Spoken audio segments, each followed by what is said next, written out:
आज की वीडियो की हम शुरुआत करेंगे ऐसे चैप्टर से जो चैप्टर या जो शब्द मैं कहूँ हमेशा चर्चा में रहता है, उसका नाम है परमाणु। यानी कि भारत और पाकिस्तान का युद्ध चल रहा है तो इसमें भी बार बार परमाणु शब्द का प्रयोग किया जा रहा है, परमाणु हथियार का प्रयोग किया जा रहा है। तो आइए हम परमाणु हथियार के इतिहास के बारे में जानते हैं, इसकी शुरुआत कब हुई थी। ये जो बुक है, ये मित्र बुक है भारतीय अंतर्राष्ट्रीय राजनीति और अंतर्राष्ट्रीय संबंध से संबंधित। तो इसमें अंतर्राष्ट्रीय संबंध से संबंधित जब चीज़ों को हम पढ़ेंगे तो निश्चित रूप से ये चैप्टर शामिल होगा, परमाणु प्रसार।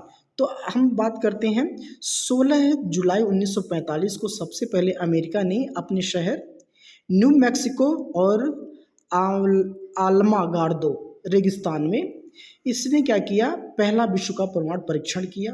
और इसी के साथ हम ये कह लें कि परमाणु युग की शुरुआत होती है। 1949 में, यानी कि महज 4 वर्षों के बाद ही सोवियत संघ ने भी परमाणु परीक्षण अपना किया।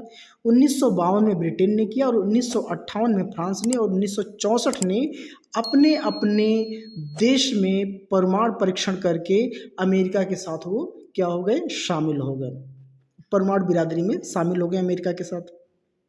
अब हम भारत की बात करते हैं तो भारत 18 मई 1974 को अपना पहला परमाणु परीक्षण भूगर्भ परीक्षण किया था।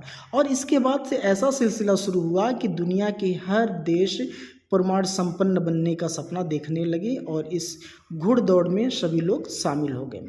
फिर यहाँ कह रहा है कि जहाँ तक शीत युद्ध प्रतिद्वंदी अमेरिका और सोवियत संघ अधिक से अधिक परमाणु क्षमता के मुकाबले में एक दूसरे से आगे निकलना चाहते थे, यानी कि अमेरिका और सोवियत संघ ज़्यादा से ज़्यादा अपने यहाँ परमाणु परीक्षा करके एक दूसरे से आगे निकलना चाहते थे, एक दूसरे के ऊपर अपना वर्चस्व स्थापित करना चाहते थे।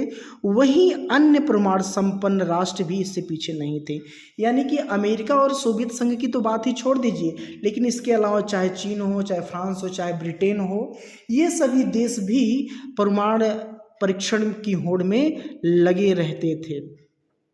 अब समय बीत गया है, चूंकि ये 1945 की बात है, तो कह रहा है यहाँ पर आल्मा गार्डो परीक्षण लगभग 79 ईयर पूरे हो गए हैं और इसकी संख्या 2084 पहुँच चुकी है।